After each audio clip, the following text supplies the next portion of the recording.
भर्गो देवस्य धीमहि धियो यो नः प्रचोदयात्।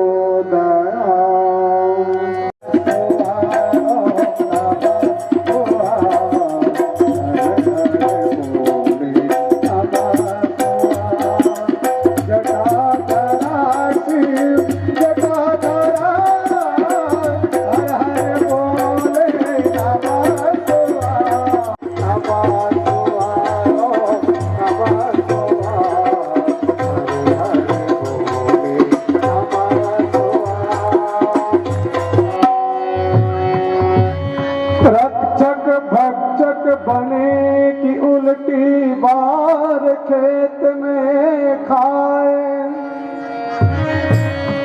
चोर जब उतरा ऐसा सज्जन खड़े करार रहे। मनुज देवता बने यहाँ की, धरती स्वर्ग समान बने। हरे राम सुख धाम देश की फिर से ऊंची शान बने।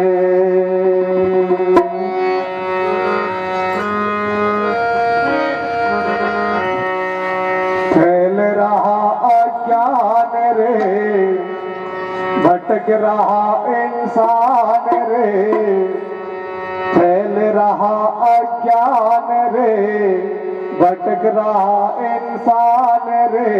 आजा गीता ज्ञान सिखा जा, गीता के भगवान रे। फैल रहा अज्ञान रे, भटक रहा इंसान रे। आजा गीता ज्ञान सिखा जा, गीता के भगवान रे। आजा गीता ज्ञान सिखा जा, गीता के भगवान रे।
साधक के जीवन में नवज्योति जगाने वाला,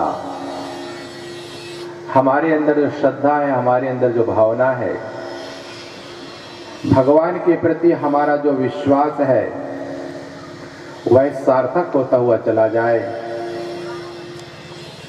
आप सभी याजक, श्रद्धालु, श्रोता और हमारे आत्मीय बंधु यहाँ पधारे हुए हैं। आप सबने मन बनाया कि श्रीमद् प्रज्ञा पुराण कथा के माध्यम से हमारे जीवन में एक नई ज्ञान की क्रांति का जन्म हो। उस ज्ञान के माध्यम से हम अपने जीवन में सुख, शांति, समृद्धि का समावेश करें, क्योंकि ज्ञान ही हमारे जीवन में आनंद उत्पन्न करता है। इसलिए हमारे ऋषियों के द्वारा, हमारे संतों के द्वारा समय समय पर सत्संग का धीरे धीरे अभ्यास करें और हमारे साथ साथ गायत्री महामंत्र बोलने की कृपा करें। ओम भूर्भुवः स्वः तत्सवितुर्वरेण्यं भर्गो देवस्य धीमहि धियो यो नः प्रचोदयात्।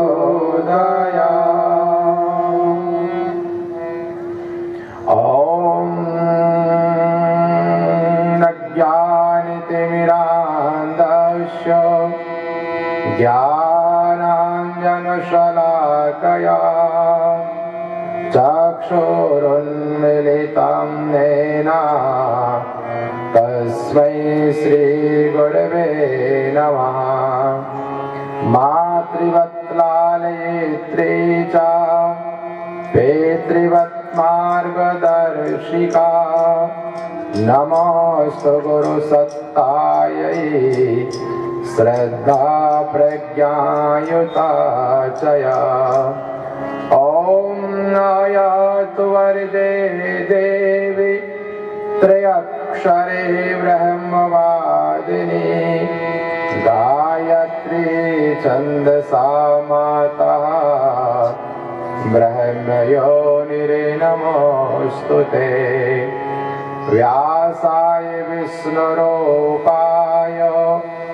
व्यासरूपाय विष्णवे नमो वै ब्रह्मनिधे वासिष्ठाय नमो नमः।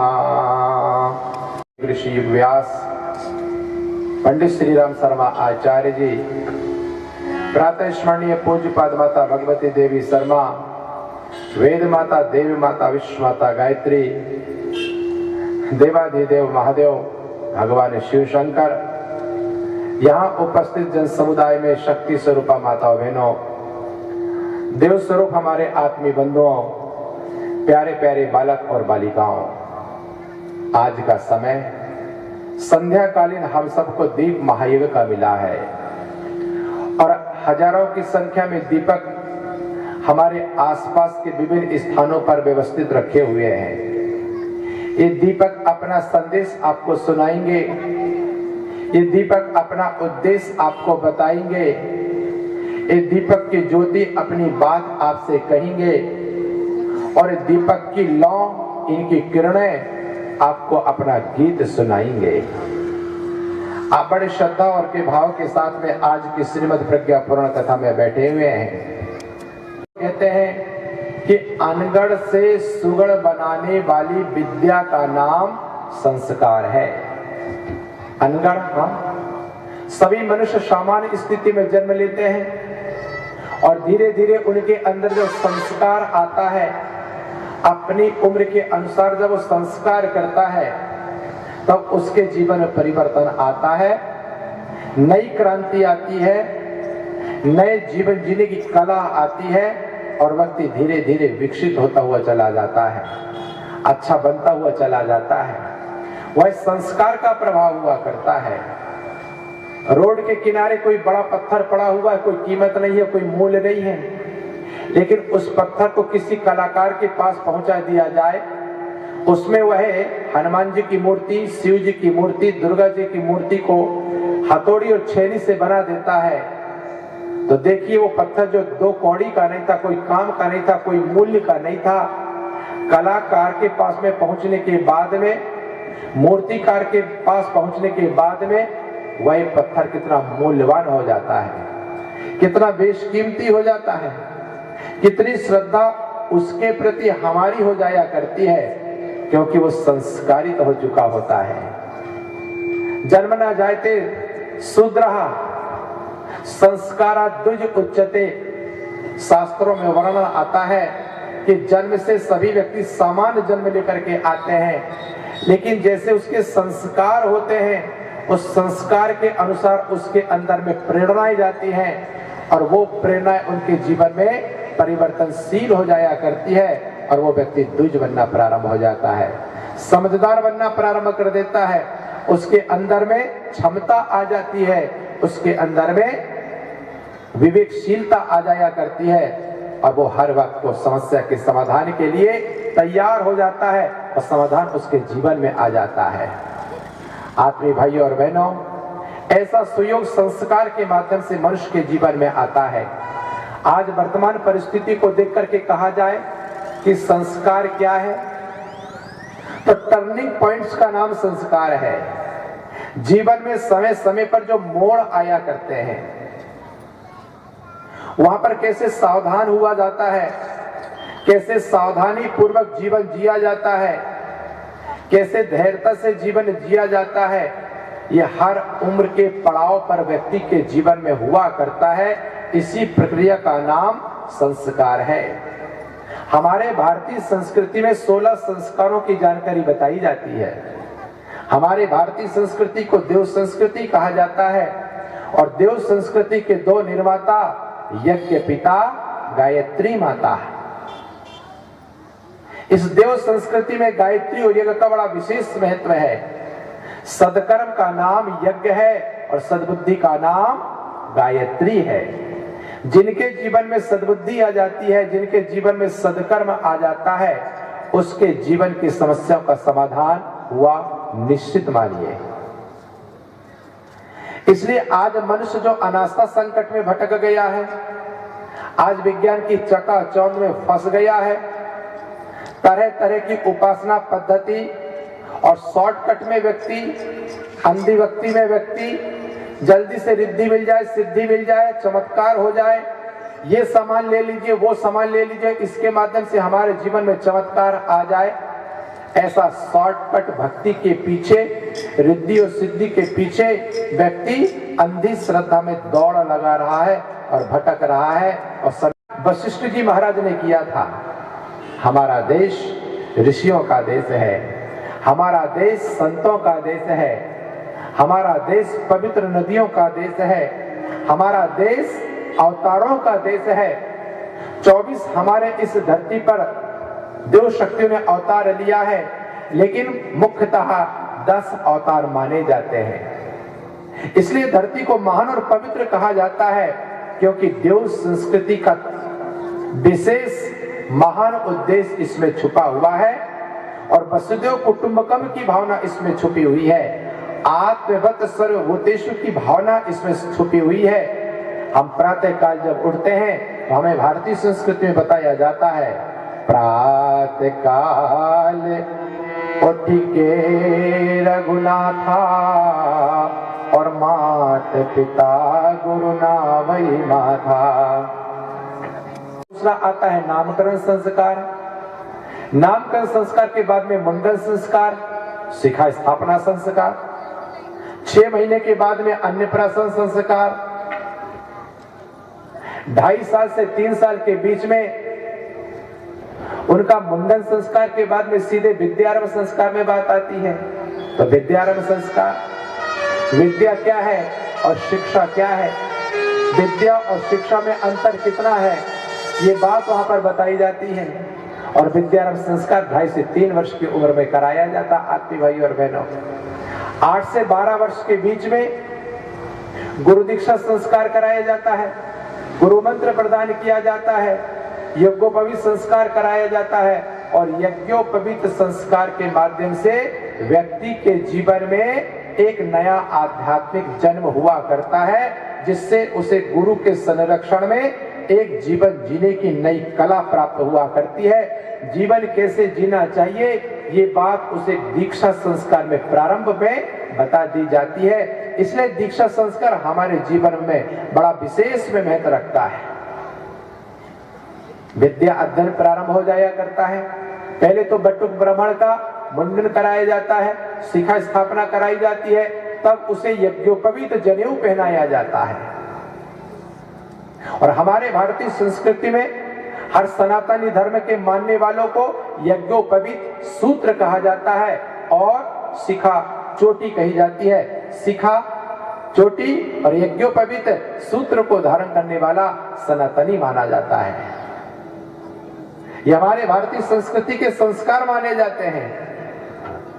जब 20 से 25 वर्ष की उम्र का व्यक्ति होता है तब उसका विवाह संस्कार कराया जाता है। विवाह भी कोई खेल नहीं है, विवाह भी कोई प्रदर्शन की चीज नहीं है। वस्तुतः विवाह संस्कार के रूप में हुआ करता है। दो पवित्र आत्मा के मिलन का नाम है विवाह संस्कार। दुई शरीरम एक आत्मा कहा जाता है शास्त्रों में। शरीर दो है लेकिन आत्मा एक है, ये उसके अंदर का भाव आया करता है, इसलिए विवाह संस्कार कराया जाता है।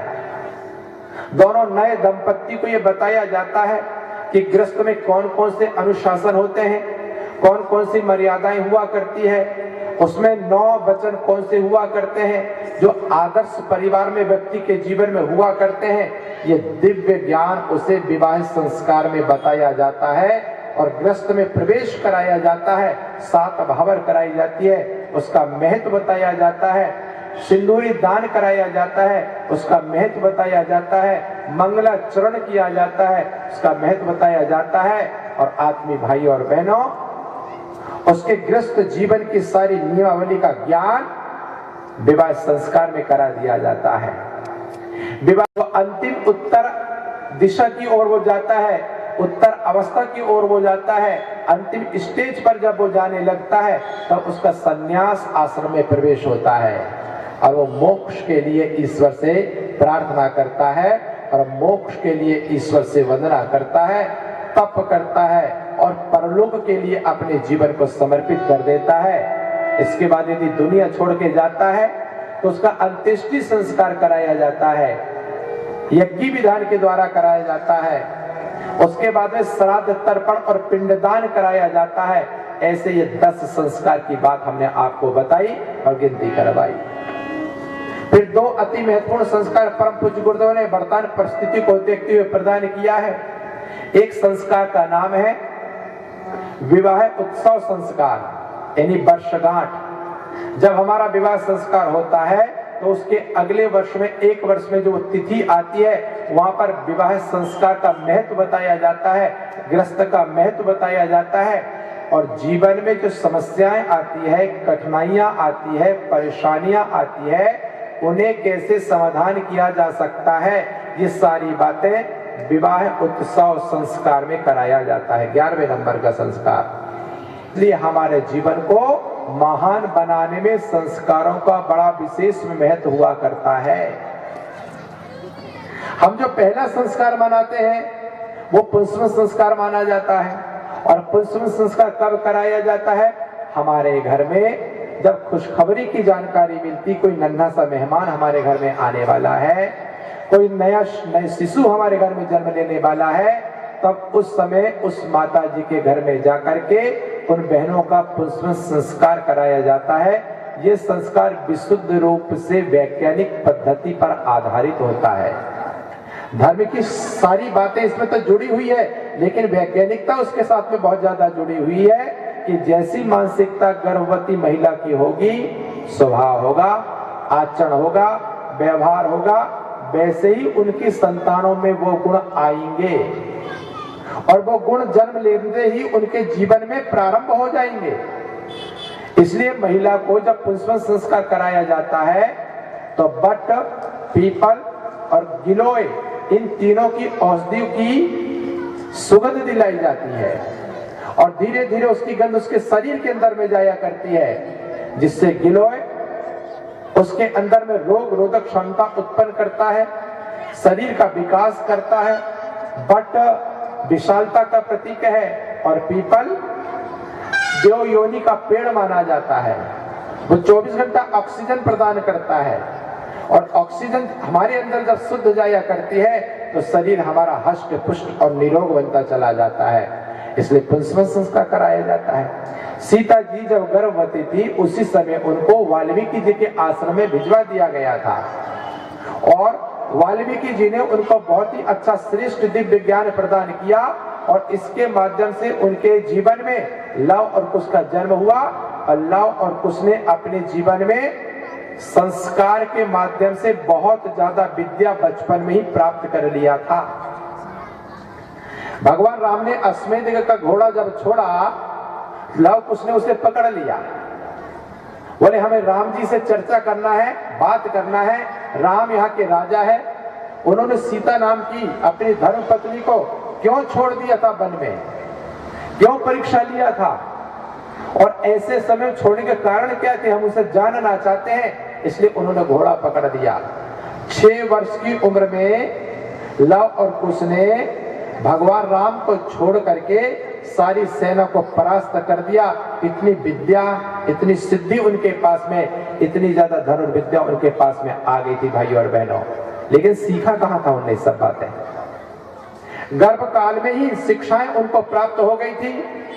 सीता जी को निरंतर वाल्मीकि जी दिव्य ज्ञान प्रदान किया करते थे और उनके पेट में पल रहे शिशु को यह ज्ञान होता चला जा रहा था। जन्म के बाद में भाई और बहनों वो जमीन पर जब आए तो उन्होंने एक नई दिशा धारा प्रदान किया और एक मिसाल कायम कर दिया।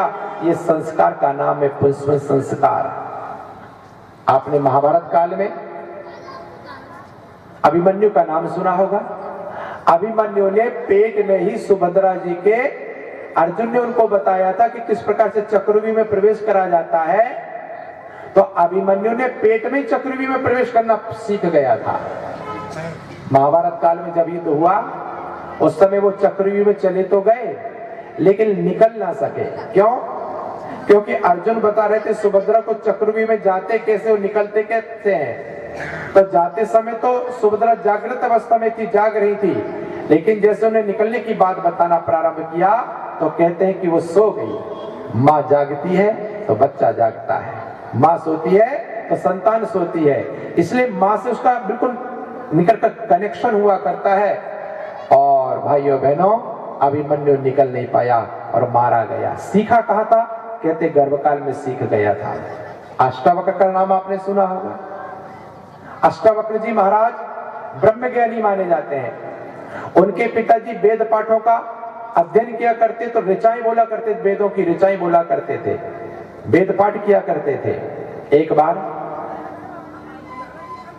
उनके पिताजी वेद पाठ कर रहे थे और उनकी मां उससे थोड़ी दूरी पर बैठी हुई थी। उस समय वो गर्भवती थी। अष्टावक्र जी महाराज के पिताजी ने जब वेद पाठ प्रारंभ किया और ऋचाएं बोलना प्रारंभ किया तो एक ऋचा को उन्होंने 8 जगह से गलत बोल दिया। तो पेट के अंदर से आवाज आती है, पिताजी आपने ये श्लोक में 8 जगह गलती किया है।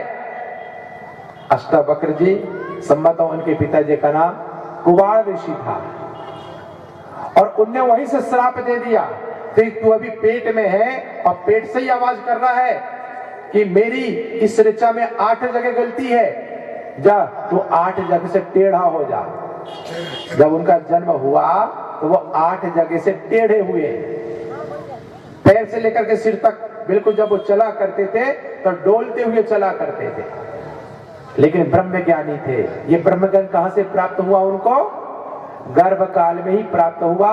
आज डॉक्टर भी कहते हैं, वैज्ञानिक भी कहते हैं, साइंटिस्ट भी कहते हैं कि गर्भ काल में माताओं बहनों को बहुत ही सावधानी पूर्वक रहना चाहिए, क्योंकि गर्भ काल में बच्चे की सुनने की, सीखने की क्षमता 85% हुआ करती है। 85% वो पेट में ही सीख जाता है। हम बात ही समझ नहीं पाते हैं। इसीलिए राजस्थान सरकार ने प्रसूति गृह में गायत्री मंत्र को बजना प्रारंभ करवा दिया है। हमारे मध्य प्रदेश शासन में भी इसी प्रकार से जहां प्रसूति गृह होता है वहां गायत्री मंत्र बजता है। शिशु के जन्म के समय उनके कानों में गायत्री मंत्र सुनाई आना चाहिए, क्योंकि गायत्री मंत्र बोलते समय व्यक्ति के शरीर में कंपन पैदा होता है, 24 ग्रंथि झनकार करती है। क्योंकि एक बार गायत्री मंत्र बोलते हैं तो 132 बार उसमें कंपन हुआ करता, 1 सेकंड में इस प्रकार से वो वाइब्रेट होता है। इसलिए जन्म बहुत अच्छे से संतान का हो जाता है। तो जहां प्रसूति गृह होता हॉस्पिटल में, वहां पर गायत्री मंत्र बजना प्रारंभ हो गया है। वैज्ञानिक लोग भी मानने लगे, डॉक्टर लोग भी इस बात को मानने लगे हैं। हमारे भारत की संस्कृति ऐसे ऐसे नहीं हुआ करती है। ऋषियों ने रिसर्च करके इसके नियम को बनाया है और सच्चाई हम सबके सामने लाकर रख दिया है। इसलिए जन्म काल के समय में गायत्री मंत्र को सुनना चाहिए, तो बहुत ही अच्छे ढंग से बालक या संतान का जन्म हो जाया, संस्कार कराया जाता है। हुआ है उसका राशि नाम क्या आ रहा है, कौन सी राशि पर उसका नाम निकल रहा है, उस राशि के अनुसार नाम रखा जाता है। लेकिन ये काम 6 महीने में करते हैं। वैज्ञानिक और डॉक्टर दोनों माना करते हैं कि 6 महीने तक संतान को मां का दुग्धपान कराना चाहिए और 6 महीने के बाद में उसे अन्न खिलाना चाहिए, लेकिन संस्कार करके। तो संस्कार में क्या बताते हैं, हितभुक, ऋतभुक और मितभुक। हितकारी भोजन करना चाहिए, मितभुक अल्पाहार के रूप में शरीर को जितना लगता उतना करना चाहिए, और ऋतभुक ऋतु के अनुसार परिवर्तित करते हुए भोजन करना चाहिए, और सुसंस्कारित सुपाच्य और शुद्ध शाकाहारी भोजन करना चाहिए। ये बच्चे के अन्नप्राशन संस्कार में बताया जाता है। उसको शहद खिलाई जाती है और खीर खिलाई जाती है, तुलसी पत्र मिला करके, शहद मिला करके, तब उसका अन्नप्राशन संस्कार होता है, उसका मुंह उठाया जाता है। 6 महीने काल के जो बाल आया करते हैं, उन बालों को हटा करके निकृष्ट संस्कारों को और सुसंस्कारों की स्थापना कराई जाती है, तब उसका मुंडन कराया जाता है। और इसी समय उसका शिखा स्थापना संस्कार करा दिया जाता है, चोटी रख दी जाती है। अंतरिक्ष में जो दिव्य ज्ञान है, उसकी शिखा उसे कैच करे, खींचे और उसके मस्तिष्क में प्रेरणा के रूप में दे, इसलिए शिखा रखी जाती है। और भाइयों बहनों, यही कारण है कि हमारे भारत देश में हर संत महात्मा और ऋषि चोटी रखा करते हैं। अन्नप्राशन संस्कार के बाद में आगे बढ़ते तब विद्यारंभ संस्कार कराया जाता है। कहते उसके कान फूंके जाते हैं और वो अपने जीवन में सदगुरु को पा करके जीवन को धन्य बना लेता है। कौन होता है गुरु? अज्ञान तिमिरांधस्य ज्ञानांजन शलाकया और चक्षुरुन्मीलितमेन तस्मै श्री गुरुवे नमः। जो अज्ञान से ज्ञान की ओर ले जाता है, अंधकार से प्रकाश की ओर ले जाता है, जो हमारे जीवन में प्रमोशन करा देता है, ऐसी परम सत्ता का नाम गुरु माना जाता है। बोले भारत।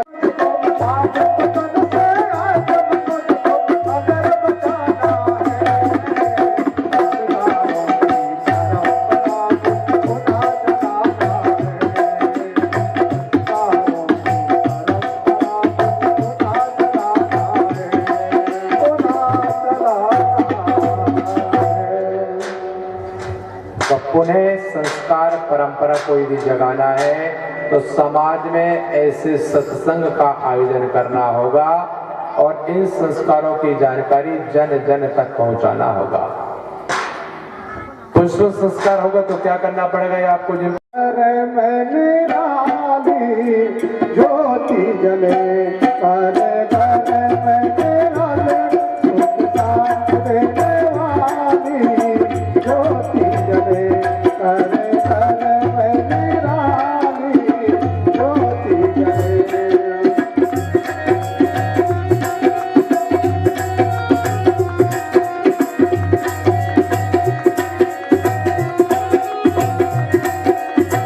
ज्ञान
के साथ में अयोध्या नगरी में उत्साह का उमंग का माहौल बन गया।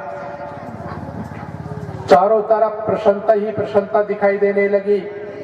तो भगवान राम के शुभ आगमन पर सतयुग की वापसी के लिए, रामराज की स्थापना के लिए अयोध्या नगरी में दीपक जलाए गए थे। अब सतयुग आने वाला है, रामराज की स्थापना होने वाली है। ये खुशी खुशी अयोध्या वासियों ने पूरे नगर में दीपकों की संख्या बढ़ा करके उनको प्रज्वलित किया और टिमटिमाते हुए नन्हे नन्हे छोटे छोटे दीपक जब जले तो भगवान राम और सीता जी का 14 वर्ष के वनवास के बाद का ये शानदार स्वागत समारोह रखा गया था।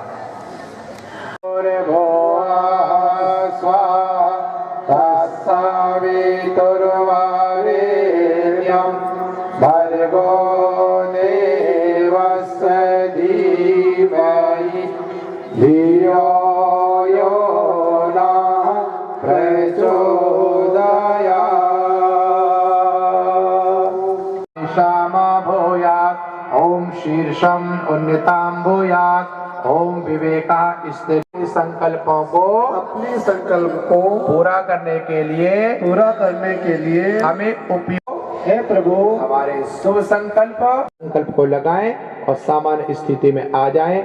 आइए इसके पश्चात देव शक्तियों का पूजन प्रारंभ करते हैं। तो ब्रह्मा मध्ये मातृगणा स्मृता कुक्षौ तु सागरा सर्वे सप्तद्वीपानि विश्वानि देवे वायुनानि विद्वान् यो योऽध्यास्मे जुहुरानि मेनो वैष्णाम ते नमाक्तिं विधे। हमारे एक दो कार्यकर्ता खड़े हो जाएं, वो नजर रखें। सुरक्षा स्वयं कीजिए। आलोक करता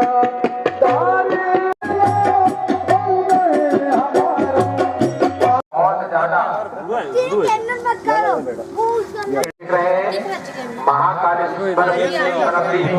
भगवान देवादिदेव महादेव जहाँ विराजमान है, प्राण प्रतिष्ठित होकर के उनके चारों ओर भी सब जगह ये निशाना लेगी। इसलिए आइए के लिए समुद्री सभी के लिए उज्ज्वल भविष्य है। सभी हमारे साथ साथ गायत्र इदम नमो ओम धीमहि धियो यो नः प्रचोदयात् सवितुर्वरेण्यं भर्गो देवस्य इदम गायत्र इदम नमो ओम भूर्भुवः स्वः तत्सवितुर्वरेण्यं भर्गो देवस्य धीमहि धियो यो नः प्रचोदयात्। ओम भूर्भुवः स्वः तत्सवितुर्वरेण्यं भर्गो देवस्य धीमहि धियो यो नः प्रचोदयात् स्वाहा। उसके पहले आइए हम श्री महाकाल की अभ्यर्थना करते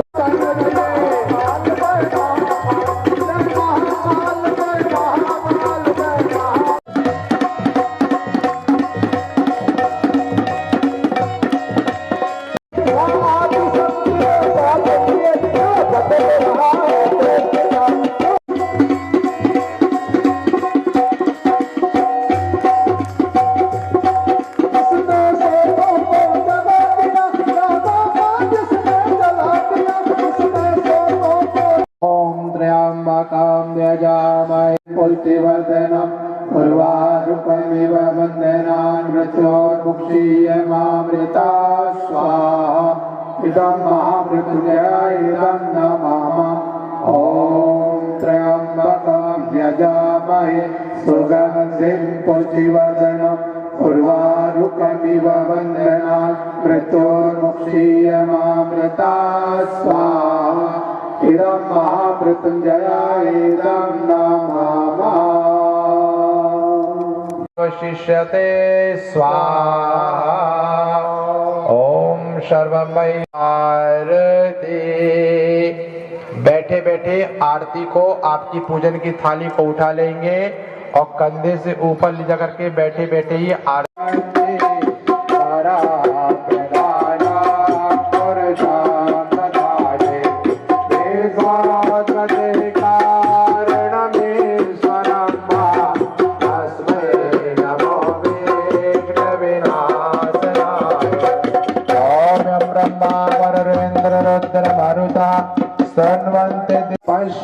यम योगिनो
3 बार जल घुमाए।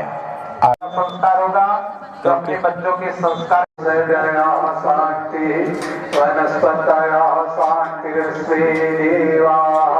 शांति ब्रह्म शांति सर्वगुण शांति।